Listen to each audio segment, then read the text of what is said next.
చనిపోయాడు. ఇతనికి ఏం మనసులో గట్టిగా బలంగా ఉంది, ఎప్పుడెప్పుడు అవకాశం కూడా చూస్తున్నాడు. ఇదే అతను అనుకుని తన చేతిలో ఫోటో తీసుకొని టప్ప 3 వేట్లు వేసాడు. మరి మీద టప్ప స్పాట్లో చనిపోయాడు. ఇంకొక వేటు కూడా వేసాడు, బండికి తగ్గింది. అది వేసిన తర్వాత ఆయన చనిపోయాడు నిర్ధారించుకున్న తర్వాత నేరుగా అక్కడి నుంచి బయలుదేరి ఆ బస్సులు వేరే వెహికల్స్ ఎక్కి కొంచెం పక్కకి వెళ్ళిపోవడం, తర్వాత అడవిలోకి వెళ్ళిపోవడం జరిగింది.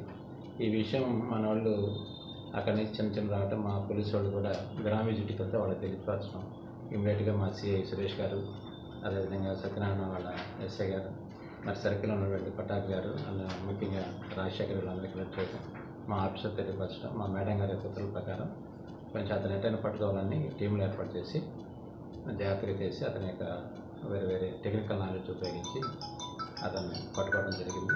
పట్టుకున్న తర్వాత ఏం జరిగింది ఏంటి కదా అంటే, ఏదైతే స్టోరీ జరిగిందో అది యాస్టిస్గా కథ అంతా చెప్పుకొని వచ్చి అతను చంపడానికి గల బలమైన కారణం ఇది.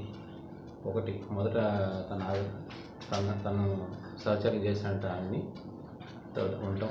రెండవది, ఆయన యొక్క డబ్బుని ఎక్కువగా ఇతను వాడుకొని లెక్క చెప్పకపోవడం, తిరిగిపోవడం అనేది 2 బలమైన కారణాలతో తెలియచిన వెంకటరెడ్డిని చంపాల్సి వచ్చింది అనేది ఆయన చెప్పాడు.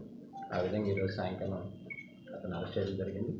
మిగతా ఫార్మాట్ ప్రకారం చూసి అతన్ని కోర్టులో పెట్టి జైలుకి పంపిస్తాం. ఇది